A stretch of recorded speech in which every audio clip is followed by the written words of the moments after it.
you didn't have a freaking subtitle. You didn't have a headline, and so I had a headline. I thought Wait, I didn't have it. I had a headline last time. One of the ones recently you didn't have a headline and I did, and it looked stupid. So I kind of didn't have a headline this time. I'm just fucking with you at this point. Biden, good afternoon, Beresford Productions. How's it going? 11 people already and 13. Holy crap! Oh wow, we got a full house already. Everyone's here to talk about Zoom handhelds. This is funny. No, Zoom handies. Zoom handies. I wonder if there's any of the detractors. I've gotten a lot of responses from the 3 videos this week. People kind of mad for my take on the Zoom handhelds. But that's why I named this "When did handheld recorders become not handheld?" This is going to be a wild conversation because I'm really curious about this, and I'm not shitting on anybody. I'm wondering if I'm out of touch, and this is actually an interesting problem to have. So I used to gather audio for companies like CBC, Canadian Broadcast Corporation. And one of the things, they have minimum specs that you need to be able to go and grab audio from. So you might go to the beach and grab beach audio, or you might go to, if you're doing a story, like I did interview stories where I'd interview people, and I always bring the H4 or the H5. And to me, it was always in hand. And you'd always, like, if you're interviewing somebody, you'd hold it up to their mouth and they'd talk into it. And great audio. I mean, for what they were, it was fantastic. But I never mounted them. And now people are calling me out because I kind of hammered for the handling noise. People are like, "What? You don't hold them in your hand, you mount them." And, well, and the thing too, so here's I'm going to add to that, right? So the whole what we're talking about here is ENG, electronic news gathering, right? Yeah. And so that is a prime example. And where would 32-bit float really be useful? Electronic news gathering. And so if there's any recorders that should specifically be engineered to work well with ENG applications, these recorders would be top of that list, but they're not. So. And this is one. So SR375, I like this. Did you use the official Zoom gloves for noise reduction? Yeah. But purchased separately for $100, just like the Bluetooth dongle. For fuck, that was so. Dylan missed the H6 video, and that I'd forgotten to include the Bluetooth dongle in the H4 video because it's 2024 and you have to purchase a Bluetooth dongle for these, and they cost like $40 or $60. And I'm like, come on, like that's just ridiculous. But I mean, the biggest issue I had, like the H4 and the H6, I kind of let off the gas a little bit because I mean, they're still relatively decent compared to the originals. Like the H6 and the H6 Essentials do the same thing, just a lot less functionality. And you can't hammer that neg 120 too much because I still use an H5 and that still has neg 121, right? So, but then at the same time, I'm like, well, it has been 11 years. It's really, really hard to let go of that. And I just, every time I'm like, it's not that bad. And then somebody's like, well, you use a denoise on it. I'm like, yeah, but it's been 11 years. Shouldn't we not have to use a denoise on, like, I don't know. Anyways. Dan Foss, you mount an F3, handies have a hold it form factor. Exactly. Like that's the whole point of the size, and like they fit into your hand, and even the buttons on the side and the stuff on the side are meant to, like, so your thumb, you can scroll with your thumb or your middle finger. Yeah, like they're kind of designed for one hand operation. Exactly. And not also like mounting, and to me with oh my god, the handling noise on the H1. Oh.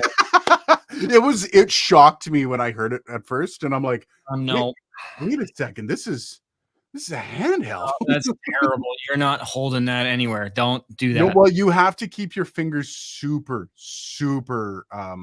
still, and like any movement, like if one of your fingers accidentally slips, and somebody was like, nobody holds it like that. I'm like, but you have to. Like you have to hold it like a microphone.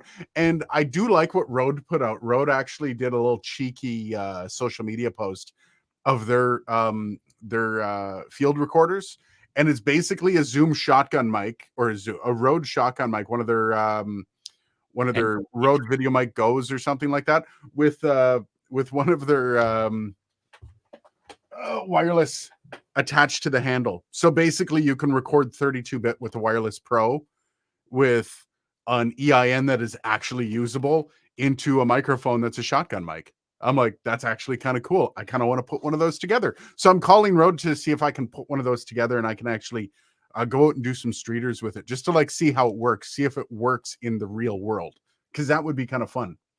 Yeah. But yeah, I liked how cheekily they came out with that a couple days after this. Camille, hi Mounties, greetings from the Netherlands. Are we Is that what we're known for? Is that how the rest of the world sees us Canadians? I thought it was igloos, but could be Robert wrong. Williams, I don't think I've seen you in live. Welcome, Robert. How's it going? Low handling noise can be added for a small monthly fee, Poseidon. Yeah, no kid. Like, and you know what the worst part about the handling noise on the H1 is? If you guys had just put a little bit of like glue in the body, it would have resin or something. Yeah. Yeah, resin, anything. Just like fill it up just a little bit. It wouldn't have had that, because the whole body acts as almost like a vibration tool for the mics, because the mics are hard mounted into plastic. Well, yeah, it's like you tried, tapping the just the wood on the top of an acoustic guitar and just hear the echo of it. Dun, dun, and it's the same thing with anything that is like an enclosed cavity. Chris Nielsen, glad I saw your H4 video before I bought one. I'm glad I could help some people. I know that Zoom's probably a little upset. I got a lot of messages from people saying I finally I was able to go in and actually cancel my order, which I wonder how many people did that. I don't think Zoom's calling me back. Chris, by the way, welcome to the stream. Camille, this is actually something that came up today. I was just talking to Dylan about this prior. Somebody had a complaint on one of my videos because the way I reviewed it, I didn't review the micro SD capabilities of the DLZ Creator XS. And that's something I always skip over because it's micro SD capability. It records whatever. To me, that's niche. Also, it's not something that I use consistently or at all that will allow me to be in any way objective about my opinions on it. Like that's part of the problem. Like I don't use the SD recording on the Rode Duo or the Rodecaster Pro. I don't use it on the DLZ Creator or the DLZ Creator XS. So to actually present myself as a professional and say this is awesome or this sucks is disingenuous at best, because I don't work in those within that framework. So I don't review it. And it's not like it's a massive part. I don't know. Maybe I'm wrong. Maybe everyone uses the bloody things and I'm just an asshole. But Camille asks, F3 test coming. Smash against the wall test. I actually want to get an F3, but I started to realize when I got that comment, because I don't really do field recording, do you think I can adequately review a field recorder, Dylan? I've worked with handhelds. I feel like I can adequately review. Yeah, I feel like the thing is I've done a little bit of field work, but there are certain features that field recordists are looking for that you might not use on a regular basis. So one example of one that I've used a lot is the backup recording feature, where it records like 5 to 10 dB lower on a separate file in case you hit the roof on something. Yeah. And so that is a feature that, in my experience anyway, and in filming scenarios, that can be quite useful. Setting your gain is good to do the first time, mind you, but there might be things that you are going to highlight that isn't really a big deal for someone doing field recording, or you might not highlight something that is a big deal. And so it's kind of hard. Yeah. It would be nice if you had someone, again, like a video person that you could consult about, like, what are the things you're looking for? Yeah, and that's the thing. Like, that's where, like, why I've kind of stayed away from like the F series, which I kind of want. I want to try because I like to play with stuff. But then at the same time, I hate when people like I've tried to review certain things that I can't quite wrap my head around, and I'm just like, nah, you know what? Put it off. And if I'm hitting the wrong notes, all I'm doing is giving myself a bad rep, and all I'm doing is kind of making a bit of a fool out of myself. Well, and you chip away at your integrity, right? With the viewers. And if I don't have a history of using products, like I use interfaces, one of the reasons with the Streamer X, I've started streaming, so I can confidently talk about some of the the things you can use with the streaming interface. And while I'm not like a game streamer, I at least do it. I've used handhelds, I use microphones, I use it. So like I can confidently say what's good and bad in a lot of these products. I don't know if I can do that with field recorder. However, I do think I might get an F3 because a lot of people actually own an F3 that aren't field recording in the field. Well, I was going to say, okay, guess what the EIN is of the F3?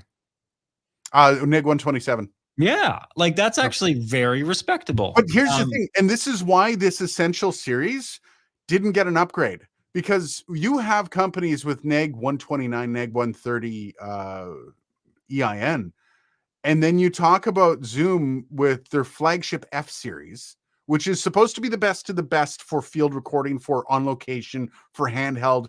If they got anywhere near that, nobody's going to buy the F recorder. No, you have to have product separation for sure. And I mean, their H series is in a certain niche. If you want like something like, I don't know, like the H series, people use it for this, but the H series wouldn't be the best pick in the lineup for camera, like syncing audio with a camera, for example. Like in my case, I've got a mount that goes on the hot shoe that lets me slip the H5 or the H8 in there. Yep. And it works well for that, but an F3, especially because of the size, would make much more sense for that application.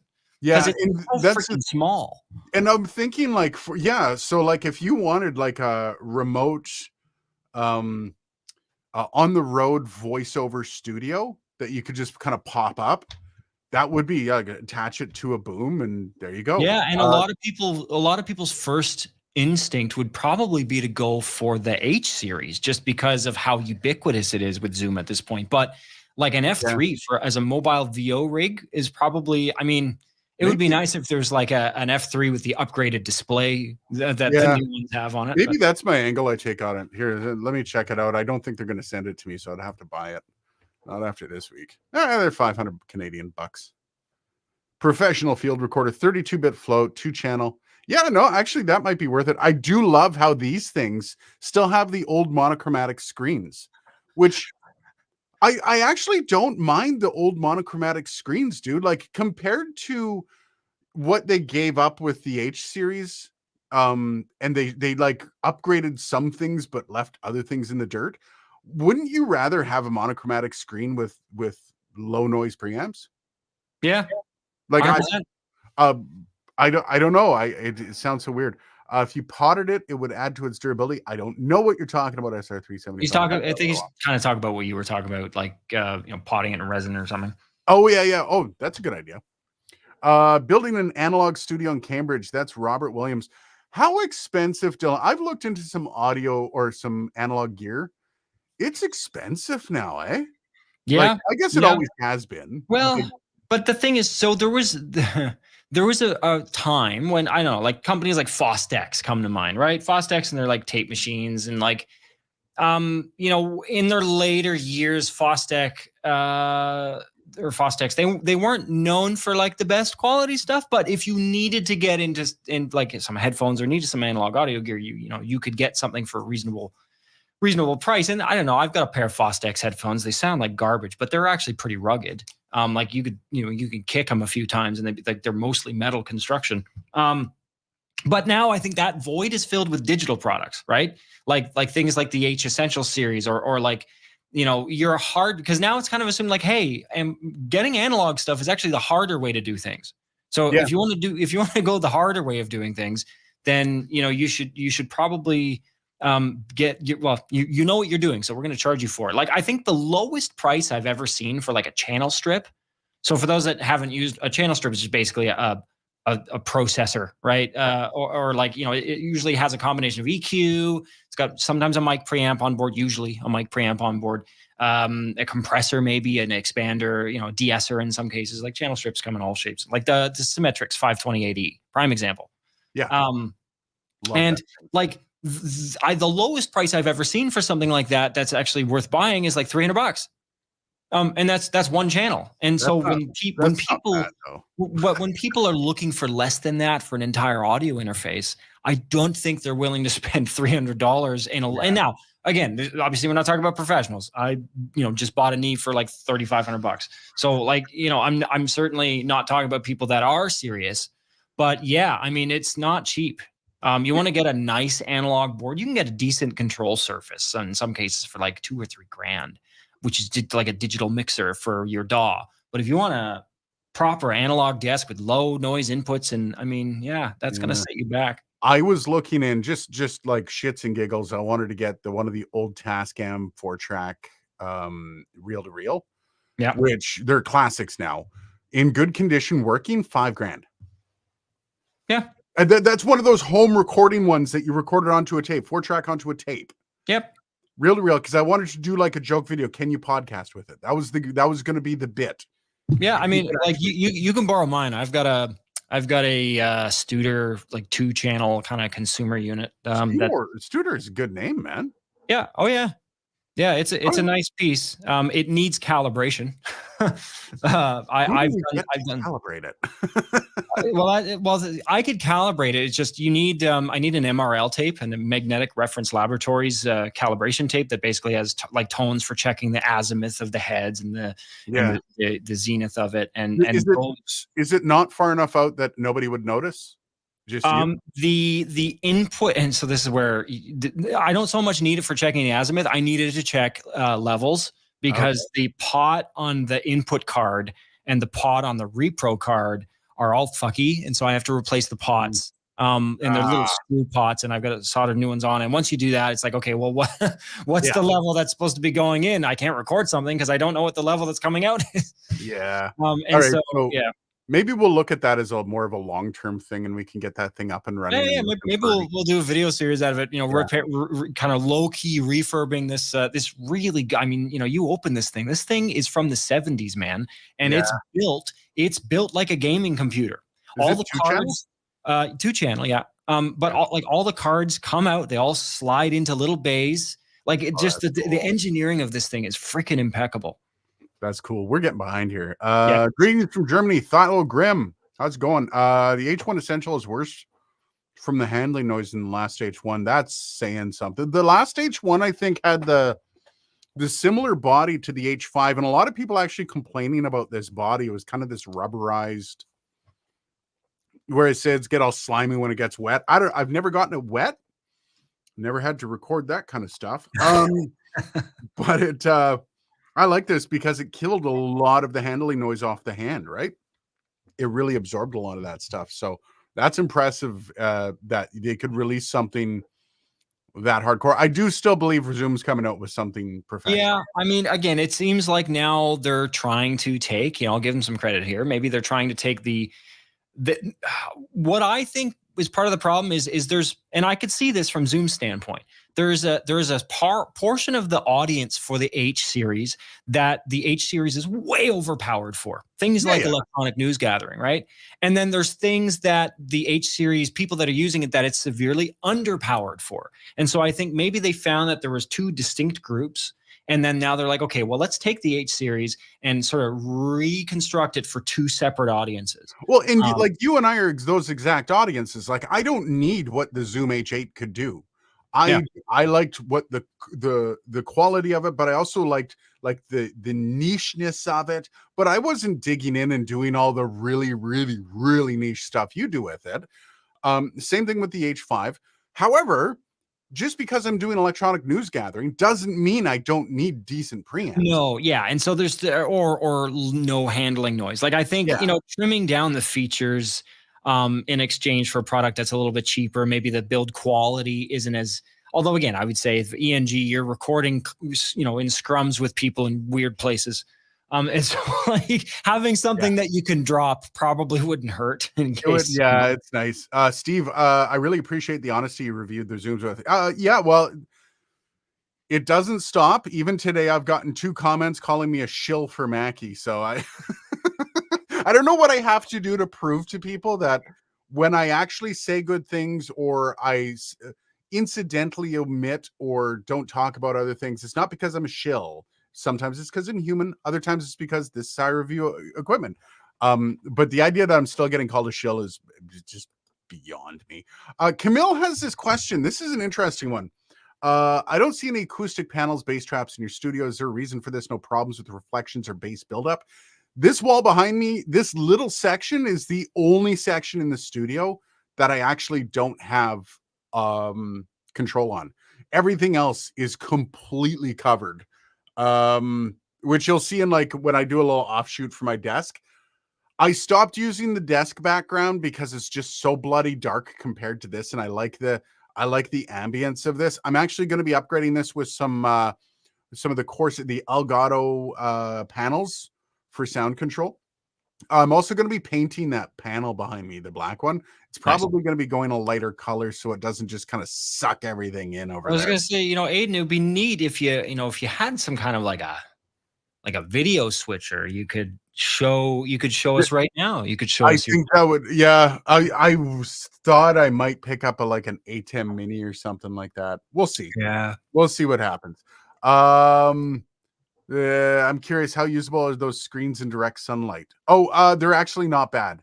No, They're yeah, well, because they're LCD, right? Yeah. Well, actually, no, I was gonna say the new ones aren't. No, but they're good. I've tried them in direct light. They had no issues. Um, Even though the actual screens themselves are super reflective, like you can see I'm reflecting the light here. Mm. I had no problems. One of the things I didn't hammer them for, because like I said, I took my foot off the gas a little bit because, oh my God, they're already dead. These screens, you will notice in both the H6 and the H4, the screens are scratched up. Like they're scratched all to hell. I didn't do anything special with these.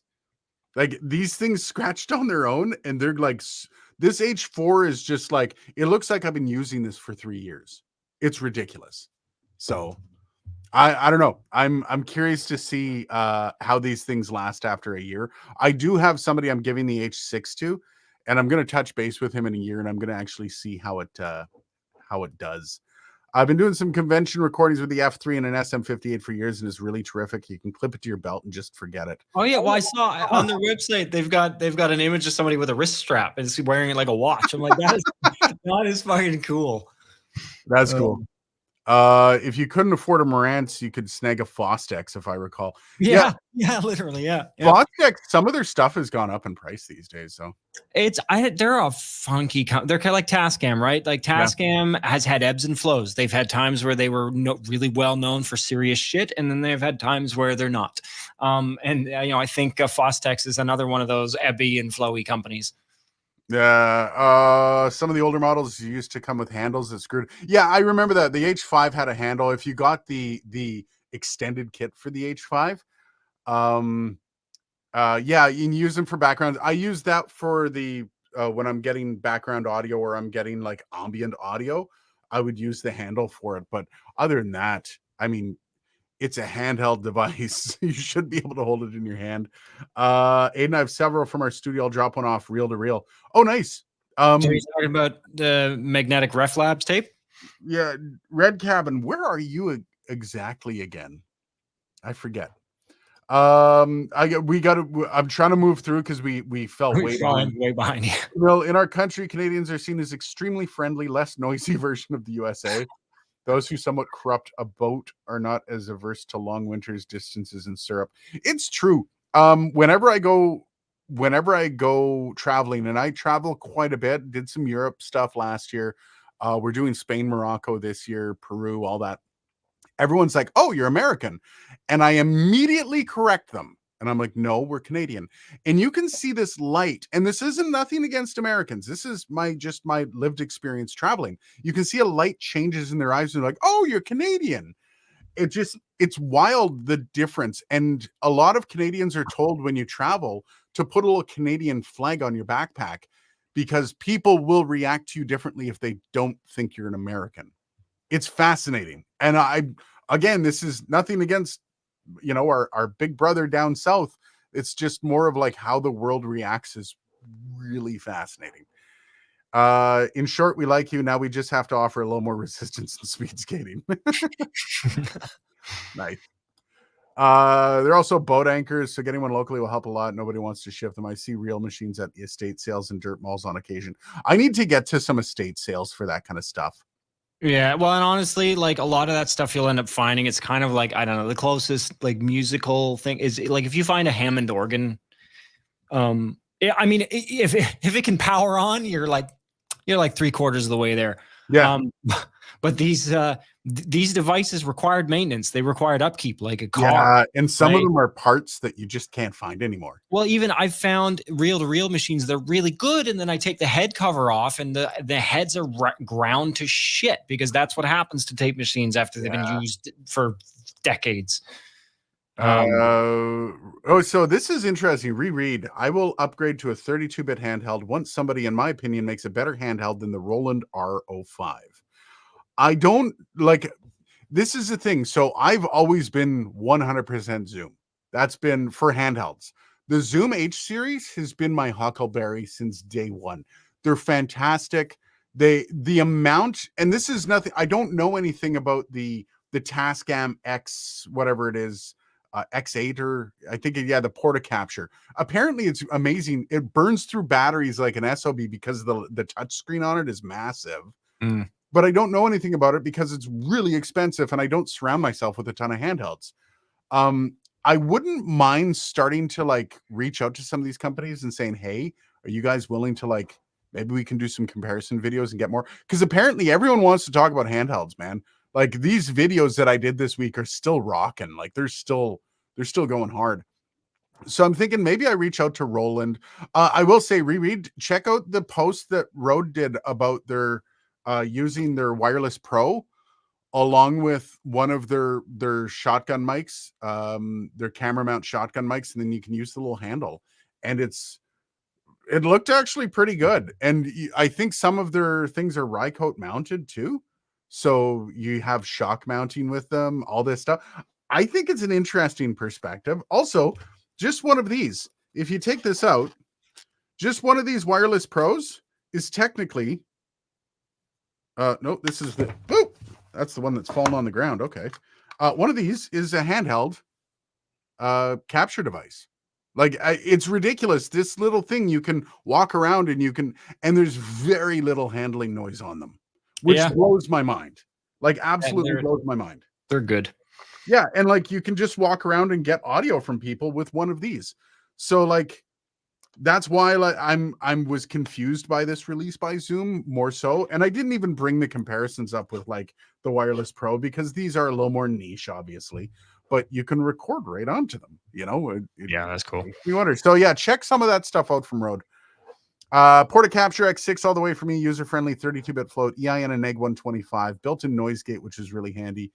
Yeah, I think Tascam's owned the space for a while, especially any movement forward. I don't know why these companies can't get anything better than Neg 125, though. Does that make sense to you, Dylan? Like, everyone else has moved up in the EIN space, with the exception of handheld recorders. I don't. Yeah, it doesn't really make sense to me. Just not phenomenal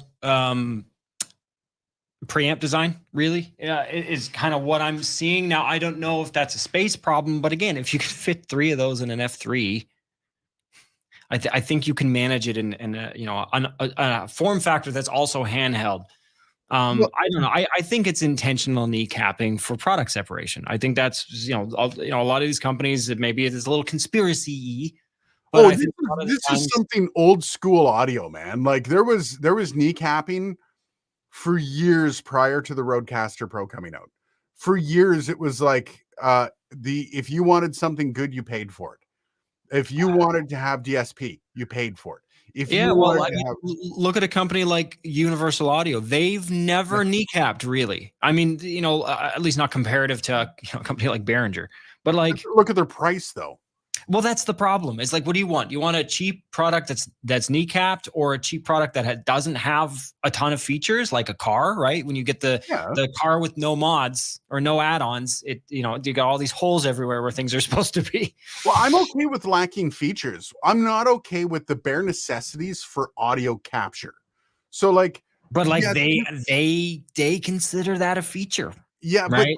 but here's the thing. So the old ones that were released in 2011, you accepted Neg 120 as an EIN because, well, you know what? It's 2011 or it's 2013. What are you going to do, right? Yeah. But it's 2024. Everything else, including Rode Wireless Pro, has a decent converter to it. It has decent sound. It's not giving you this, and you can still capture audio with an H6. You run it through a denoiser, and it's just fine. It's Yep. going to work for most capacities. You can probably, like, we recorded a drum set with the H8. Yep. But that doesn't mean you can't expect more, right? Like, Yep. I don't know. I would love to know where they're sourcing this and why they can't seem to. Is it an extra $3 per that they have to source a better one from wherever they're getting it from? I don't know. I think again, I don't think it's like, whoops, we accidentally did that. I think they're interpreting things like, well, not obviously not bit rate anymore, but Yeah. things like input noise and things like signal to noise ratio. They're considering that a feature, whereas we're thinking of that as like, okay, no, these are the bare necessities. These are these should not be privileges. These should be rights. And I That think kind that of thing. should be a line in the sand with audio gear going forward. Like, if I look at the Rodecaster Duo as being a feature rich device. It's a great mixer. It's a lot of things, and it's $500 for what it does. Extremely quiet preamps, all the things to it. That should be our base. That should be like our, okay, so this is what everyone else has. This is the standard that is set for the bare minimum for audio capture. That should be fair on a $500 unit. That should be fair. Yeah, I would tend to agree. I think that at that price point with that offering, it's not competitive. I think you got a company like Rode that comes in with a product, or even sometimes their own products, Yeah. at that comparable price point are blowing that out of the water. So it's like, why would you do that intentionally? You're just setting yourselves up for failure, kind of. Well, and yeah, it's not like, I own an Arturia AudioFuse Studio, which is going out the door really quick, by the way. I bought that in 2016, 2017 with an egg 129 EIN. And at the time, that was like cutting edge. That was like so good. It had over 70 dB of gain, and it was super quiet. And it was like, I paid close to $1,500 for that. Right? Like, and now that's a bare minimum standard, because we actually have, like, we've been moving forward with the electronics, where there's been more discovered that you can do with it, kind of like how computers move. Computers is constantly getting more FPS is 60 FPS isn't enough anymore, all this stuff, because you consistently move forward. The audio industry hasn't done that. The audio industry has, like, they've done gatekeeping on almost everything under $1,000. Well, if you want that, you've got to spend a little bit of extra money for it. And I'm okay to a certain degree, but there comes a point where you got to say enough.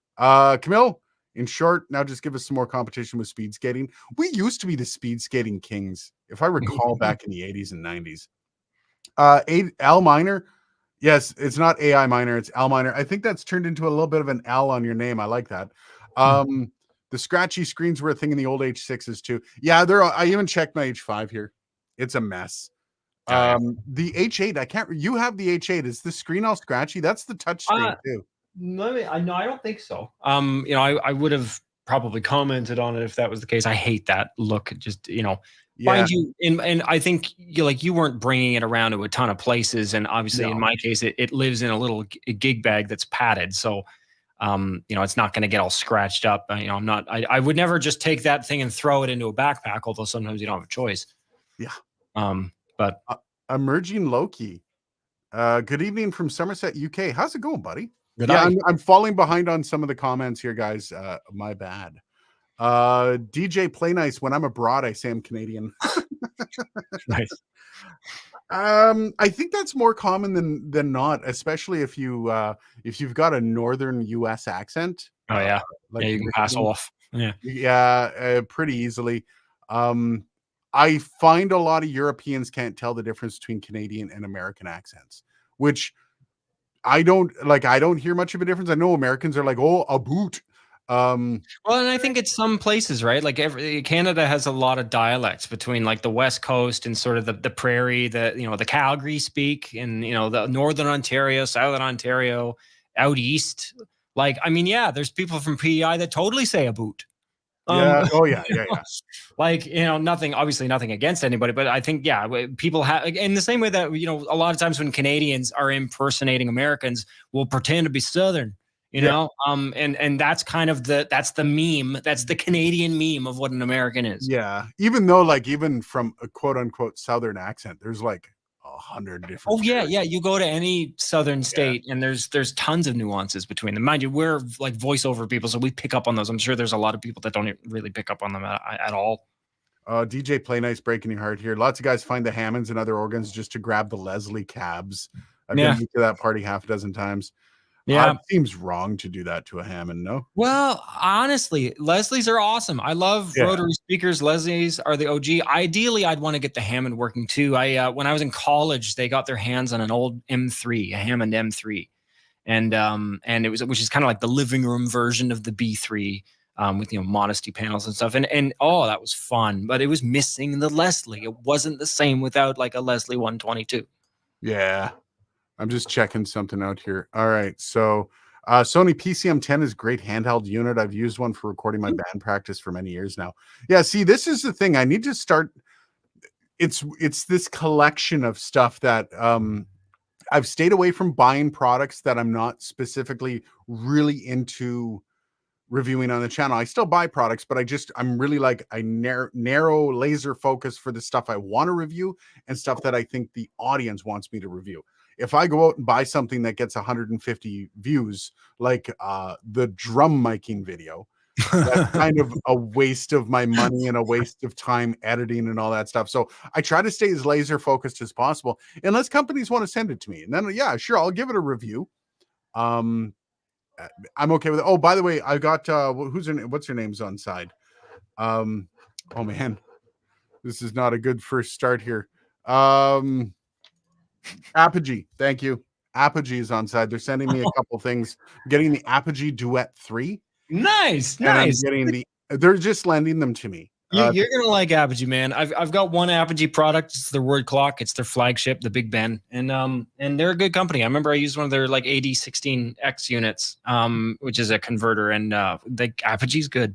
What happened to Apogee though? Like they used to be the top of the conversation to anyone looking for an interface, and now I find they're I don't know. Maybe it's because I don't know. Honestly, I haven't followed Apogee since kind of their heyday. I just assumed they were doing all the same things, which to be honest, a lot of Apogee's catalog are hella expensive. Like again, I'm on the Big Ben, which is like an $1,800 word clock. Like that's not a that's not a cheap investment. I played with a Duet way back when they first came out. Like I don't even know how long ago that was. And the breakout cables kind of weirded me out. I was like, why do you need breakout cable? Oh, because you want to keep it small. That's stupid. And that was my initial thought. But they've always borrowed the Apple aesthetic for Apogee stuff. Yeah. Because most of it only worked on Apple or Thunderbolt. But mostly it was Apple only. That has changed, but they still have like on their Duet 3, it still looks like an iPod. With the dial in the middle there. And I'm like, what's that? Is it you getting them to send you their Symphony Mark II? Yeah, no, I'm not getting the Symphony Mark II because I would have to spec it out. And like the one spec'd out that I wanted was like 50 grand. So I mean, I think the Duet's good to like start kind of cultivating that relationship again and getting I'm also getting the interface, where is it? Was it the Symphony Desktop? I'm also getting that because that's the one I was thinking about replacing my Arturia Studio, just for doing music and stuff like that. And this thing looks like a beast. So I asked them, I'm like, well, I don't want it for free. I just want to be able to review it, but I also want to know whether or not it sucks. And you always know when a company stands behind their product where they're like, yeah, sure, we'll send it to you. Cool. Yeah. I mean, what happened with the AudioFuse Studio, Aiden? What's wrong with your? I've got a video coming out about that. I'm trying to space out my negative videos. Okay, I'm trying to space out the negativity because people jump on you for that. But I have a bit of a bone to pick with Arturia, and I think I let a little bit of it. I don't want to let any more of it slip because, I want it to come out in the video because that will get the most amount of attention, and I kind of want to change some behaviors. This is kind of like using a spray nozzle to try to get a cat to stop doing something, but but it's for audio companies for kind of this behavior they're doing. I firmly believe audio gear, if it's still in your lineup and you still sell it, you should still stand behind it. That's the hot take that I'm gonna have. So if you still sell a product in your lineup and one of your customers has a product break, let's say the preamps go on a product and you still have it in your lineup, you should service it for free. Is that a hot take? I mean, I don't know, because depending on like, where do we know where they're based? Arturia, that's a great question. And like I don't know, a lot of this gear, like I'm even finding this now with my, one of the products that I have from a very big, very reputable company in the space. And after it gets a certain amount old, they're like, we need, there's electronic components in there. The overall product should last hopefully a long time, but there's capacitors and things there that if it's hot or if something, any number of things can cause it to fail. It's not necessarily a bad design on our part every time that it fails. So why should we pay for it? Over a certain price, though, and this is the thing that we've gotten away from with a lot of audio gear. Over a certain price, you expect there to be more of a runway for the time you get to use a product. You would this think. isn't a 2-year replacement cycle. This is something you would think, but I mean, look at Apple. Well, I mean, but this is completely different from the Apple Sphere audio gear. Look at the Mackie on your desk. You look at some of the old consoles that we still record fucking albums with.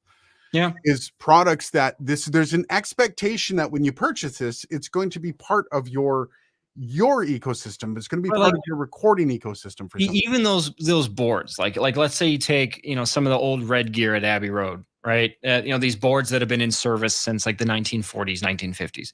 These units are serviced regularly. They have they have modules recapped. They have new components installed and removed. They have piles of spare power supply boards and stuff. Like there's maintenance, and so I think if you are lucky, like in my case, does this Mackie still work? Yes. Does it work the same quality as it did when it was brand new? No, not at all. No. Even I would say you measure the EIN on this channel I'm going through right now, it's probably atrocious. It's probably like neg 106, So you don't think a company should stand behind a product that they still offer for either replacement or repair if it's a few years out of warranty? I also think warranties are bullshit. Warranties are like, hey, you never know, we could have sold you a lemon. And that's the thing, like with some things where like an interface that I expect more than 5 years out of 6 years. And it goes down and I call the company and I'm like, hey guys, what can we do about this? I expect to get more than, it's out of warranty, buddy. Like at least PreSonus finally gave up and said, here, you can have the circuit board, just put it in yourself. At least. Yeah, and I think my answer to that would be the warranty should be longer. Like I think if you're buying a product like that, like a 10-year warranty is probably not unreasonable for that price point. I think if I'm buying a $1,000, $2,000, $5,000 product, I expect at least a decade of guarantee out of that. Because otherwise, what the hell am I paying for? And yeah. Okay, so we'll leave it at that, and I'll take my Arturia business. We'll wait for that video to come out. That's going to be a fun one. Red Cabin says Cleveland area, but I camp on Crownland and Deux Rivières. Where's Deux Rivières? I know Trois Rivières. Anyways, by the way, I was jumped by a gang of UK soccer hooligans and my Maple Leaf pin saved me. I told them I was from Windsor Reagan area. That's amazing. Oh my God. If you're coming through, man, let's go for coffee or something. If you really want to lend me gear, I won't say no, but if you're coming up to camp, drop me a line next time. Grab a coffee or something. This one time at band practice. Nice. Wayne Netter. There's people from Quebec that say they aren't Canadian. Hey man, I'm in Quebec. I had that whole problem again. I'm just over the border though, but when I first moved, we bought a house up in the Wakefield area, which is about 45 minutes outside of Ottawa. And my stepfather at the time was like, "What? You moved out of Canada?" And it became the running joke. And hey, you moved back to Canada yet? And so when we did actually move back to Ontario for a few years, I just put up moving back to Canada, and people were so shocked by that, at how like how dare you? I'm like, what? Is this a joke? Apparently, though, a lot of people in Quebec take that seriously. Focusrite RedNet, not handheld, but it represents the gatekeeping quality you're talking about. A clear division of quality between home converters and high-end pro. Focusrite RedNet. What are we talking about here? I think he's talking about like the Claret versus Scarlet. I think. No, the RedNet interface range. I didn't know there was a RedNet interface range. I'm so out of it with Focusrite, especially. Yeah, again, other than most of their products that I know of and have come across are other than their like ISA shit, their ISA pre's and that, but most of it's Scarlet Claret. I'm not really. They have some nice looking stuff in their upper end, man. This RedNet, I knew about the Red 8, but I didn't know what RedNet is. I didn't know that's what it was called, but I have seen papers for these and stuff. Like it was in a Sound on Sound article about one of these guys. The RedNet R1 looks pretty damn sexy, if you ask me. I'm just saying. It might be something I want to look at. Holy shit, those screens are nice. Anyways, I'll move on. Yeah, there's still gatekeeping happening a lot, and I think a lot of companies are starting to struggle with well, what do we offer them then? Right? Like if EIN isn't on the table, if quiet preamps aren't on the table, what do we offer? Well, there's quality, there's a lot of things. And I also think we're entering an era where texture and quality of preamps are going to start to become more accessible. Stuff that you're seeing, like why Neve is so popular, right? Is that but even companies like SSL are starting to realize that, and that's why they're releasing. Like a buddy of mine just bought the SSL 12, which is a little desktop style, AudioFuse Studio style. I like it. It's a nice, and he sent me some audio. He sent me some VO through it. And I'm like, those are good pre's. Yeah. They also just released like a separate like multi-pre rack mount unit that's got some like analog coloration features to it. And it's, it doesn't break the bank. And I'm like, that's what people need, man. I'm looking at, what's that SSL, the big one?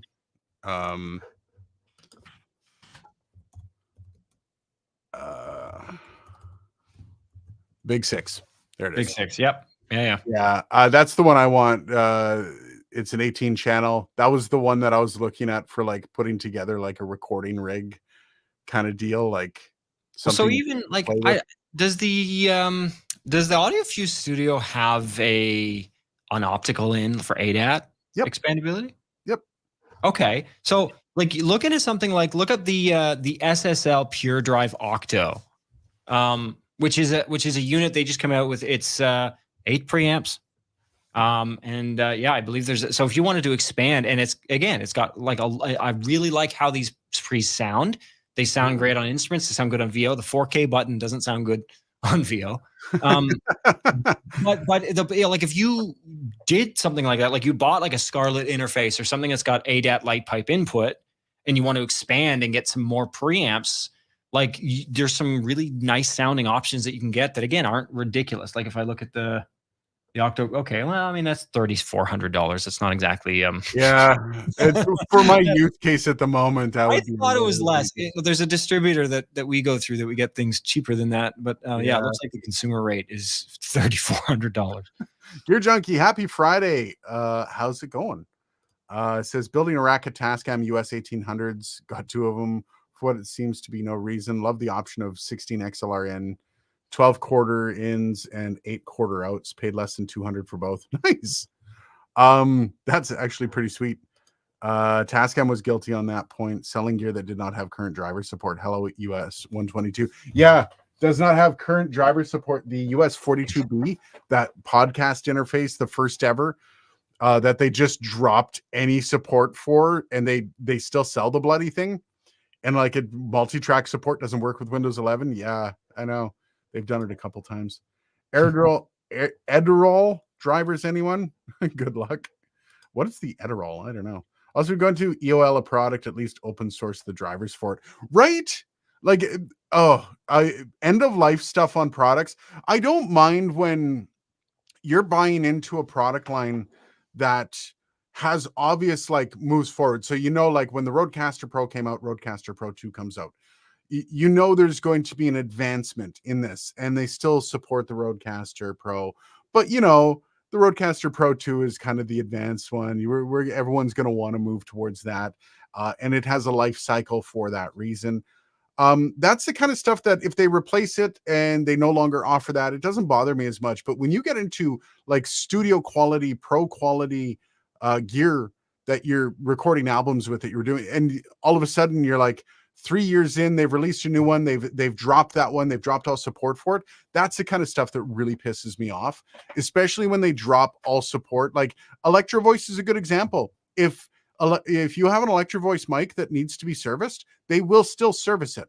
If you need to get some stuff for a mic that they still have in their product stack, they will hook you up. They will help you out. You might not get it for free, but you're still going to get support on that product. Yeah. And that's how it should be. I'm sorry. That's just how it should be. ASIO for all and Win 10 so fat. Nice. That's good to hear. Joey Greenwood, the Zoom H6 form factor is kind of dumb. I either want something small like an H1 or a box style field recorder like the F8.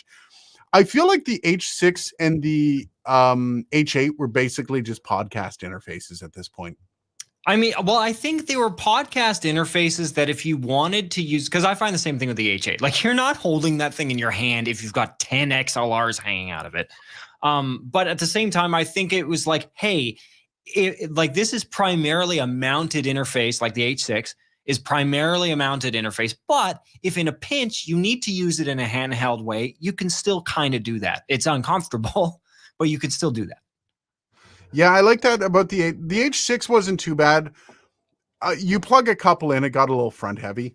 Yes, yeah, kind of fun buttons. Don't mind me. There we go.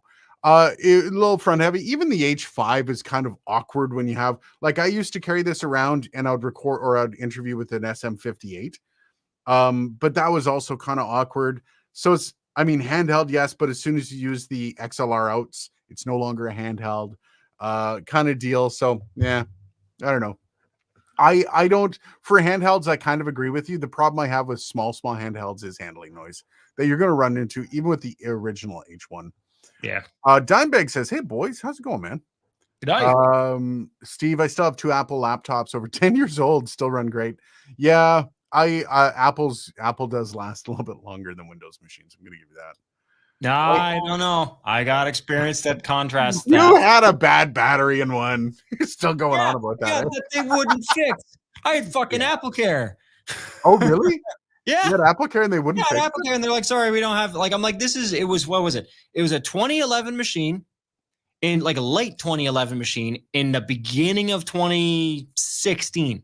And they're like, sorry, yeah, we all the parts for that were out of the warehouse in 2014. We can't help you. I'm like, I paid for you to be able to help me. And they're like, well, we can't. And they wouldn't even replace it with a comparable unit. Jesus. Nice. Yeah. Gotta love the support. I use a micro cassette recorder simply because there isn't anything digital that's as user-friendly as simple cassettes. I remember my stepfather bought one of those back in the day for recording lectures when he went to university. And I had that thing up till about like 7 years ago. I think I should try to find it. It was awesome. It was noisy as fuck though.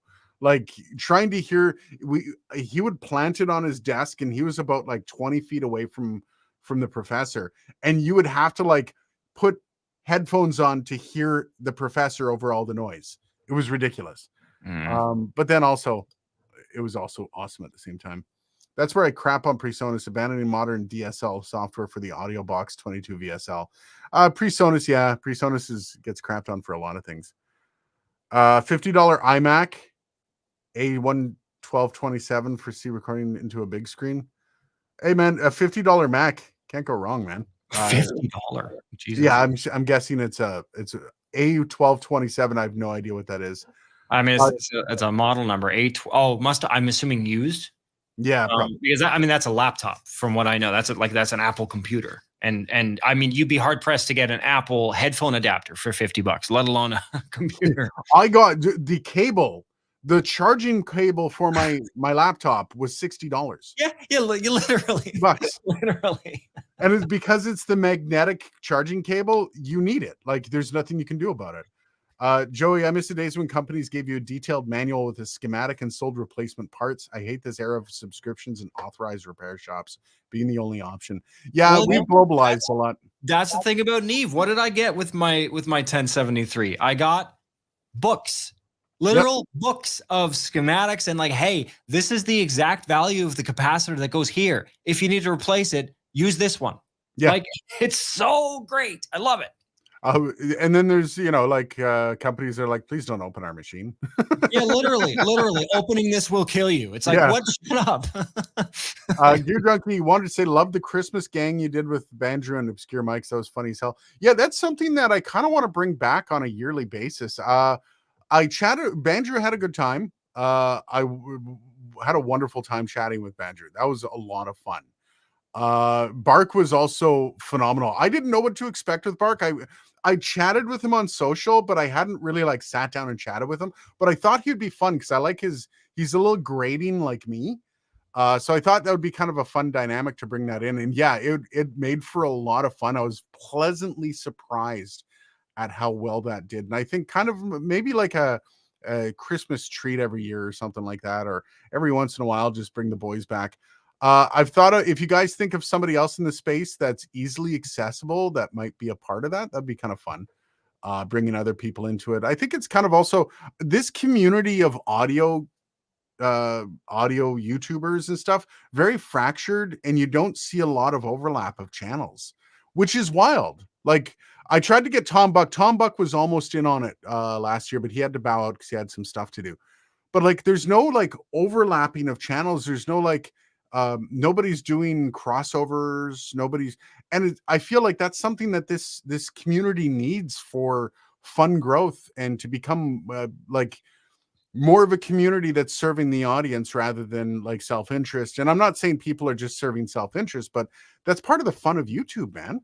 That's actually one of the greatest parts of YouTube, is seeing everybody get together and have fun with it. So ADAT units are great. You can daisy chain, mix and match models and brands. Yeah, I need to get more into I didn't do any ADAT with my Arturia, but I think the next one I'm going to start playing a little bit more as things expand. What about my realistic mixer from 40 years ago? Can I get the sliders serviced? You can probably do that yourself, Wayne. Especially those the faders. Usually those things are pretty much plug and like if you can find a parts mixer, they're very easy to pop in and out. Well, even then, like I would say some good fader grease, like the Deoxit F series, if you can find it, is really good. Because the thing is, like, what I will say is this: if you're trying to clean faders, do not use regular contact cleaner in a fader. No. It will even a pot, even like a standard rotary pot, it will fuck up that smoothness of it. It will screw up all that grease, and it's not good. It'll clean it, so it'll do that well. But if you're used to that nice smooth feel, like for example, I've got this PreSonus central station hub here that I use for monitor control, and this knob, I like this knob. It's a nice knob. I like it, the knob. I like it, the knob. Give me the knob. Give me the knob. But it's like, don't. So get proper like fader grease in order, and that can do wonders. Sometimes you don't really need to swap the fader out entirely. You just need to clean it. Oh, it's a stand-up model 2011 iMac all-in-one. Yeah, I had one of those. That was an awesome machine. I went in and I actually learned how to remove the screen and replaced the hard drive on it. Yeah, they're like, those things you can work on those things more than you think you can. Like you can get in there if you know how to, the screen's held on just by magnets. So you get some suction cups and you can pull that screen right off. Oh yeah. And it's actually, I was surprised at how easy it was to replace the hard drive. So yeah, my dad's got one of those. It's, I mean, he did get it a hot minute ago. I think certain Apple models are more prone to failure than others. I don't know. The iMacs, certain generations I've found are actually quite reliable. And obviously if you get like their Mac Pros or something like those things, I mean, realistically you can get a lifetime out of one of those things, but you're paying. Even the Mac Mini, you don't hear about dead Mac Minis, man. You just don't hear about dead Mac Minis. I don't know that they've been around long enough yet. There Yeah, will they've be been around quite a long time, man. And there's still, inevitably. you can get like 2010 Mac Minis on the used market that are still going. Um, yeah, why not? I wouldn't get anything with spinning rust, but you know, that's Mhm. just me. You guys seem genuinely get along and vibe well. It was fun for sure. Yeah, actually, me and Banjo chatted for like an hour after that, a live Nice. stream. Oh We yeah, you were actually, saying that. yeah, like we sat down, like Bark ended up noping out after a while, and I was just sitting there, and it was like, yeah, it was kind of the way we spent our Friday night. It was kind of nice. It was relaxing, and yeah. Hanging out. Curtis Judd, maybe for a crossover, he seems like a really relaxed dude. I messaged him. I did everything. He never responded. So it kind of came down to the four: Tom Buck, Tom, uh, Bark, um, Bandrew, and myself. Kind of the four that were really into it and kind of up for it. I gave up on ADAT because I never had good luck with cables. Yeah, you do kind of need that. Yep.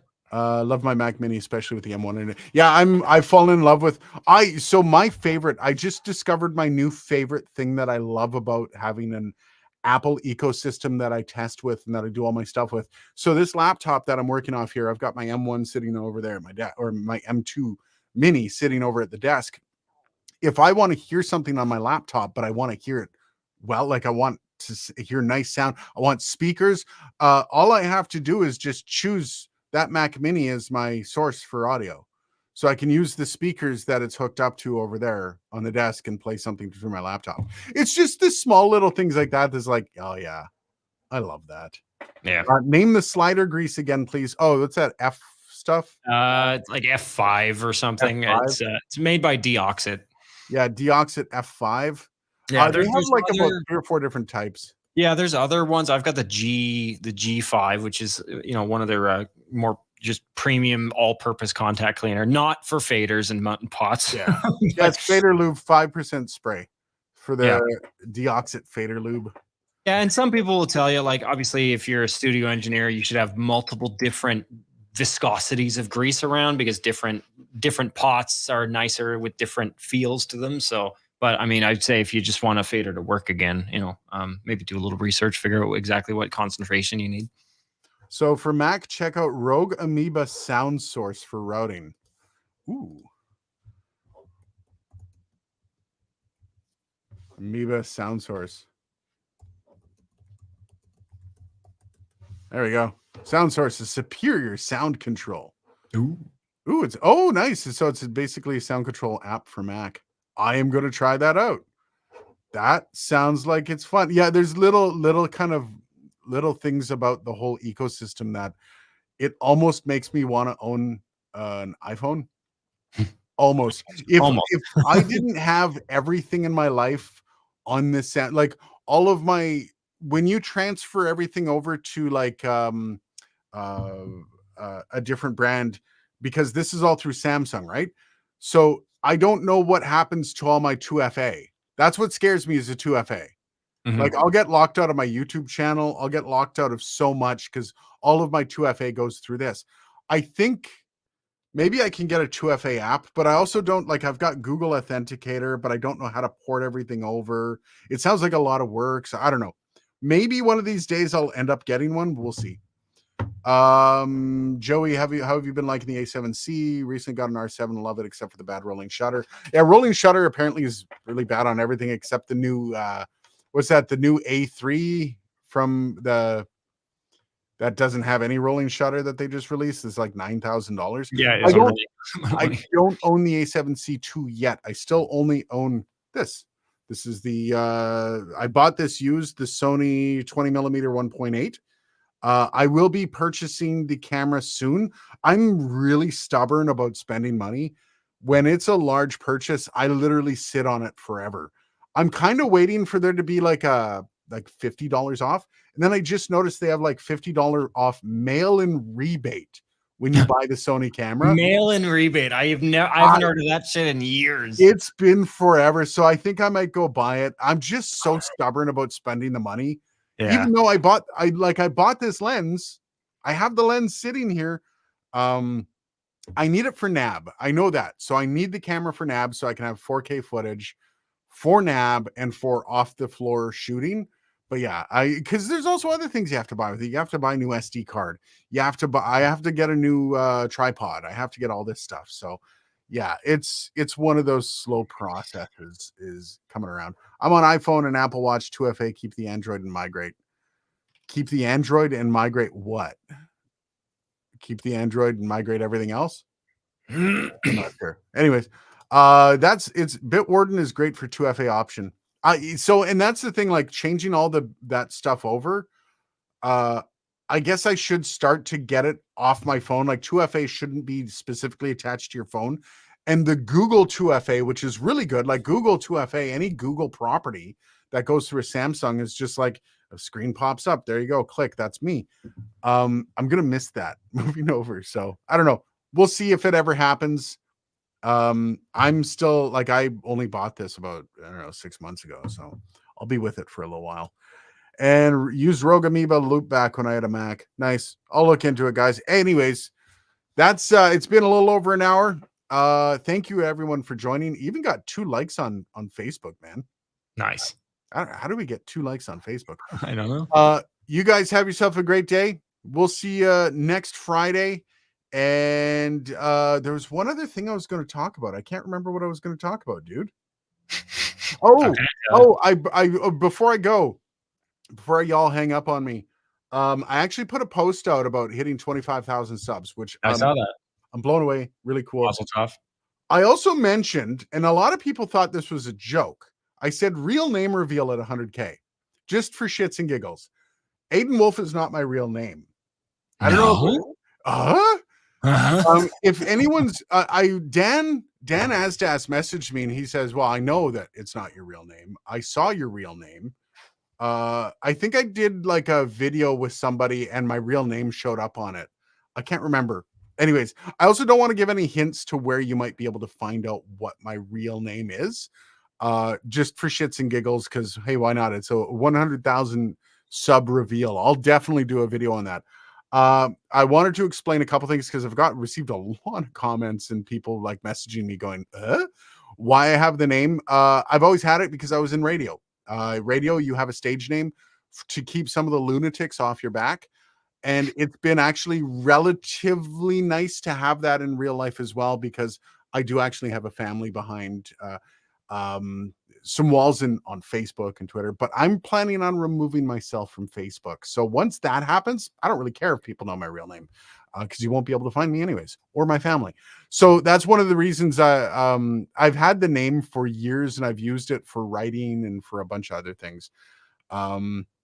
Figured it'd be nice. Also, if you're really, really hardcore and you just desperately want to know, Dylan accidentally has dropped my name. Yep. I was just gonna say that. Beresford says no spoilers, but I think I know. Yeah, you know what? There's no spoilers. SR375 says keep the name hidden. I don't care. I only use it for like a lot of the anonymity is kind of nice with certain things, but it does start to really kick me in the ass when I'm dealing with companies and I have to deal with my real name.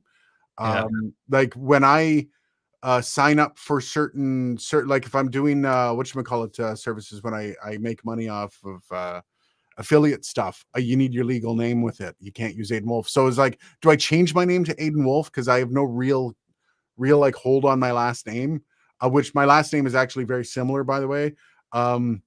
And I'm like, I don't know, should I change just change my name to Aiden Wolf? And then my wife's like, no, because I have children with that last name. So I don't know. We'll see what happens. I don't like keeping the name hidden. Yeah, maybe I'll do that. Maybe we'll see when I get to 100,000. Maybe I'll just say psych and not tell anyone. There's a free similar program to Loopback called Black Hole. Very similar. Aiden Fox. Actually, that's funny. So there's one person that does actually in this sphere, in this whole world, that does know my real name, and that's Bandrew.